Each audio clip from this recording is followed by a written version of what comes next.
Welcome to Voices of GFLI, the podcast where we hear directly from members of the Global Feed LCA Institute. In this series, we explore how trusted environmental data is shaping a more sustainable future for the animal feed industry. Our guests share how they use the GFLI database in practice, how it supports their sustainability goals, and why credible, consistent metrics matter more than ever. This is the Voices of GFLI, where data, insight, and impact come together.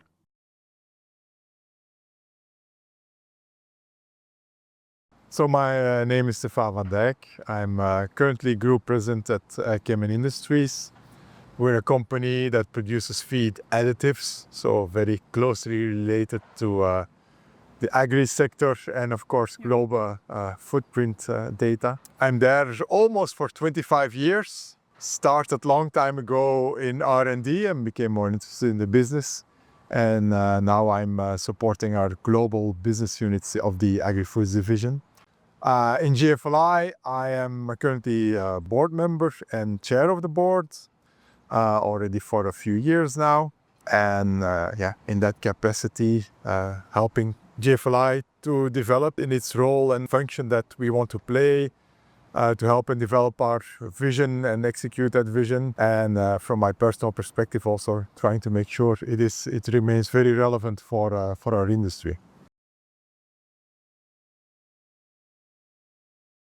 Yeah, my personal motivation is also linked, I think, with the philosophy of the company, which was spoon-fed to me during my tenure. We always say when we're interested in a topic or when we are, or when we want to engage, we also need to actively engage and as actively as possible. And I'm also personally, I support that mindset. It's when you're working in a certain environment, and you want to learn about it. You also want to be fully engaged. You want to also put your mark on it. You have to take an active role. So when we start to become interested as a company in sustainability and starting to get more of an idea what it means practically to comply with everything that is needed around footprint analysis and databases. We said, okay, we want to learn, and so that's when I got involved with GFLI, and very quickly moved into an active role in the board.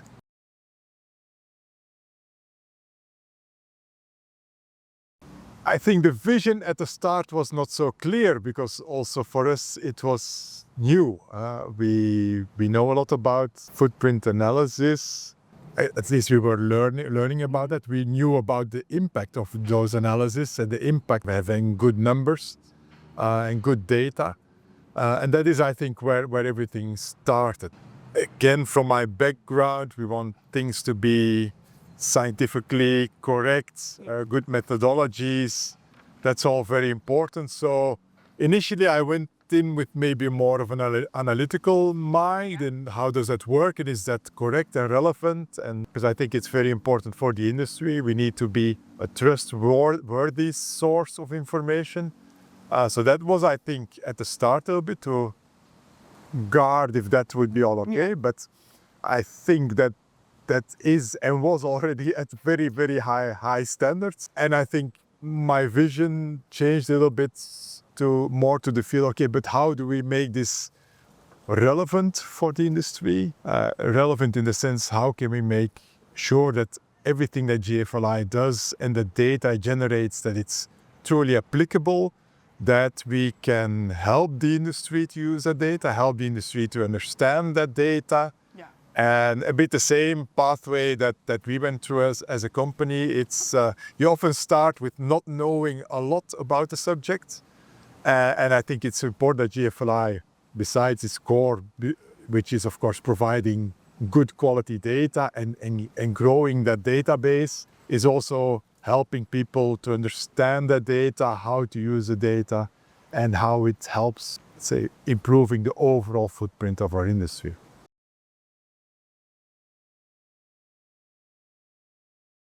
A shift in the mindset, I think there's various stages in which companies and members are in understanding and needing footprint data. So in that sense, I see a change, but depends on in which segment those people are. I think overall, there's still the need to get those data points, and there's various uses of them.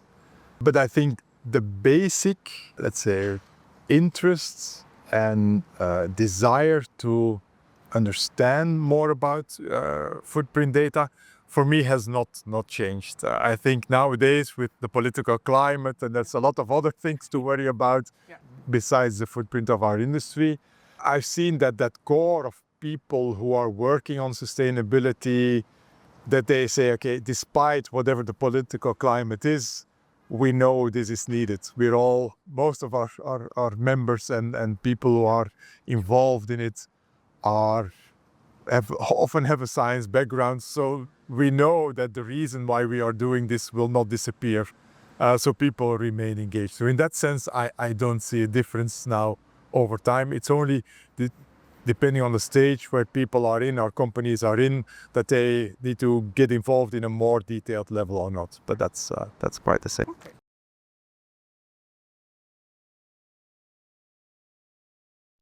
I think it's important because the topic of sustainability and all footprint impacts is very, very complex. And we have regulations and I think philosophies which are different and at different stages in different regions across the globe. So it's already let's say a complex environment. So I truly believe that if we want to, let's say, do something which is meaningful across our industry, we need to harmonize more. Because the complexity, we know that in general, legislation around feed and animal production is already very different across the world. So probably that regulatory environment will stay quite diverse. So I think we need, at least from the point of how do we look at data and which data do we use, to harmonize that as much as possible, so that despite all the variation there still is, it makes it at least a little bit easier and simpler that we all speak the same language.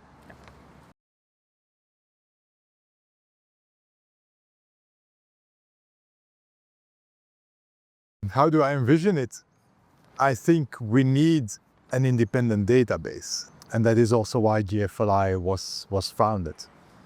So that's absolutely needed. So the role of GFLI will be to build that database with the very trustworthy, say, process that lies behind of generating that database.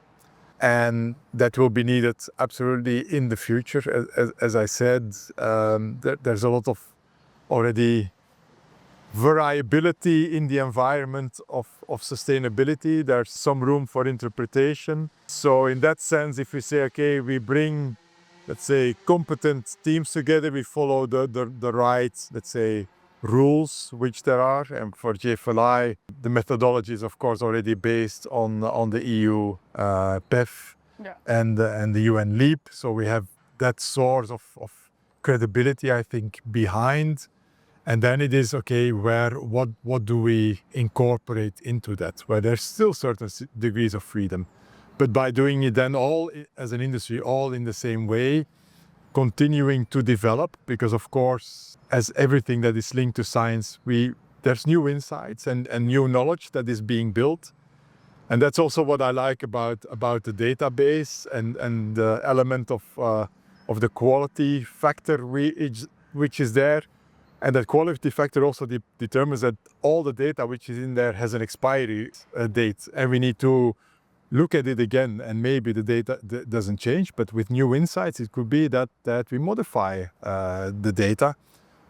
Could be a better number, could be a worse number, but I think it's important that we understand that we continue to gain insights and that we continue to build the number of data points and data sets, but also that we, let's say, fine-tune it in the sense of, in the past you could say, okay, there's a number for soybean, there's a number for soybean coming from Brazil or US, but now, okay, we go much more detailed.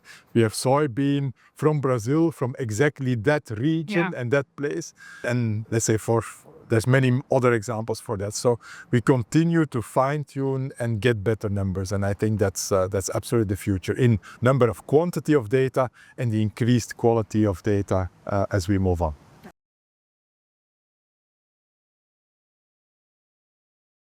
I think yes, our market is quite globalized. So for every region and for trade between regions, and also I think consumer demand, we will get more, I think, impact over time.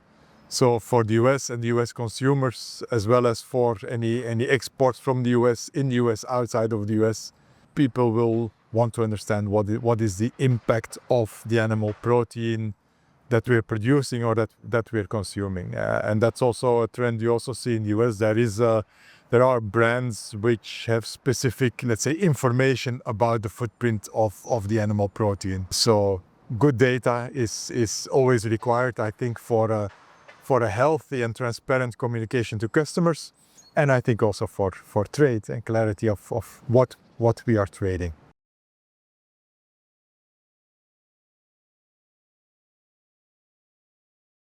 Of course, that's a little bit more difficult to access. It's a larger group of stakeholders.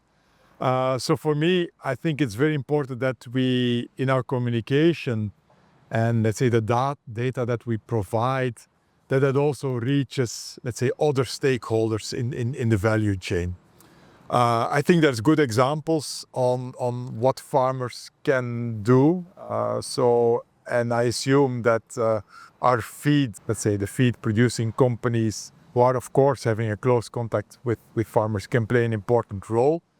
And I think it's up to GFLI also to define a little bit what type of communication might farmers need. So both to understand it, which will be with the direct partners of the feed producing companies, but then also what does GFLI that could impact the farmers, or what could help the farmers, or information that helps farmers to improve what they are trying to do. So I think that is one point. And I think the data itself, as you know, of course, Kemin is not a feed producing company, but a feed additive company. A lot of our partners and members which are working more on feed additives, or looking at, let's say, digestion, etc., and efficiency of animal production, not necessarily only the feed ingredients, of course, can help to reduce the impact of the total feed formulation. And that is also another route into communication with farmers who are looking also to improve their animal performance, etc. And at the same time could also be improving their carbon footprint. So both from, I think, farmers who are producing the feed ingredients, as well as farmers that are producing animal protein, I think through the feed companies, as well as potential feed additive companies and other companies which are involved, I think we need to get that information really to all stakeholders, downstream and upstream.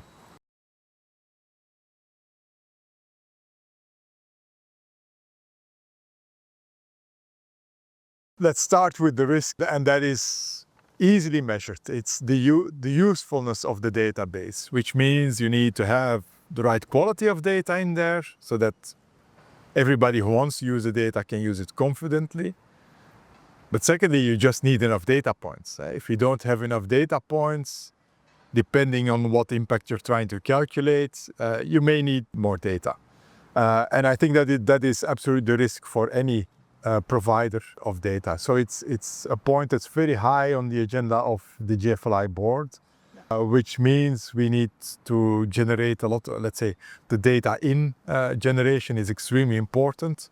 We're working on different fields on that is working together with research institutes, universities, who are looking at, let's say, providing very specific data, often for a very specific segment, so that we can make the database richer, but also creation of a data in tool, so that everybody who has data available can also, let's say, get that easier into the database. So these are all elements that we're looking at, and also other strategies to continue to grow the database. So I think that's absolutely critical and a big risk. Quality of the data, we're absolutely fine. I don't see that as a risk. The risk is, do we get enough data points so that we remain relevant? And that's, as said, a top priority for the GFLI board.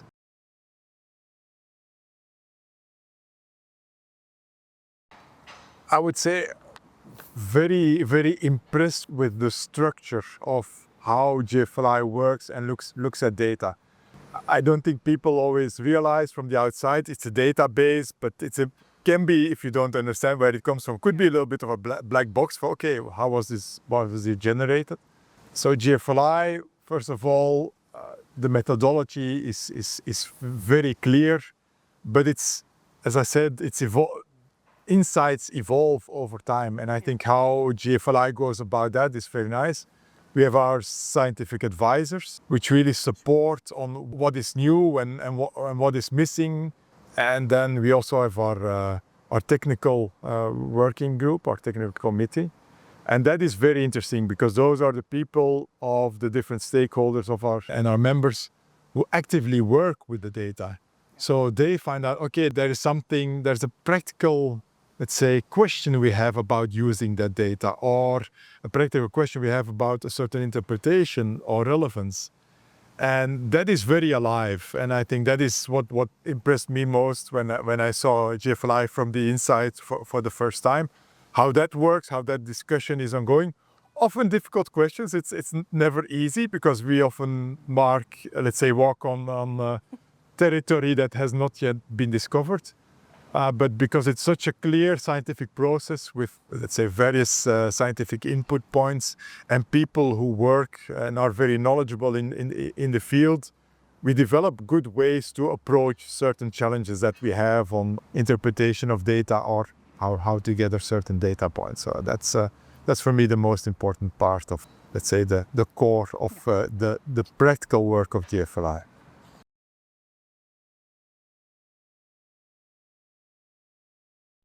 I think the most important part is that it is independent, which gives it, of course, a lot of credibility. It's easier said and accepted when you're from within the feed industry, of course, because we know it is independent. We know it's not linked to a company, but that we provide general insights and for the common good of the industry.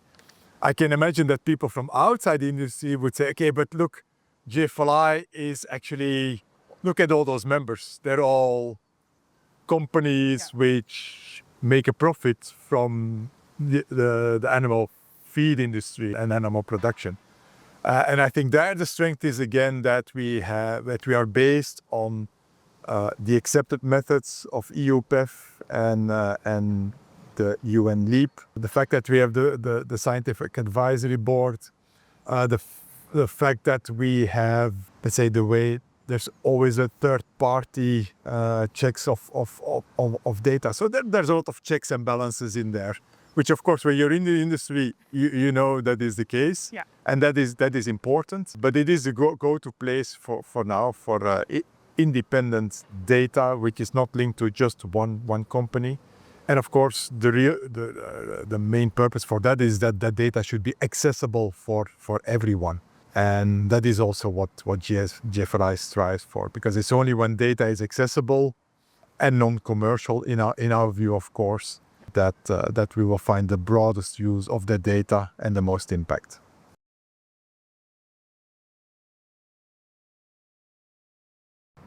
I think the most important part would be to help and reduce complexity, because there is, let's say, analyzing and calculating and anything related to footprint is quite intensive on how to gather the data, how to have it reviewed, etc.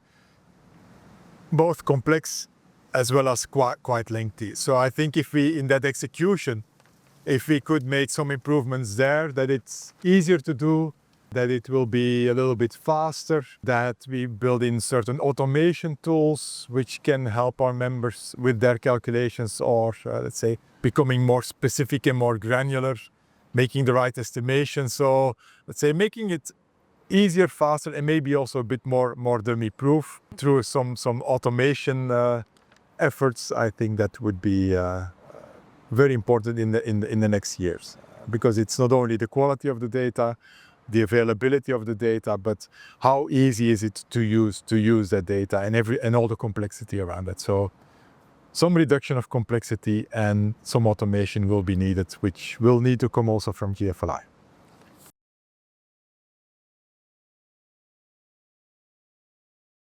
So we want to thank you, Stefaan, to participate in the GFLI Voices. We're very happy that we heard someone of the board, of course.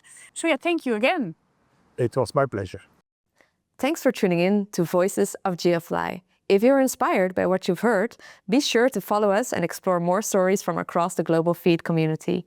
Together, we're driving transparency, collaboration, and sustainable change. One conversation at a time.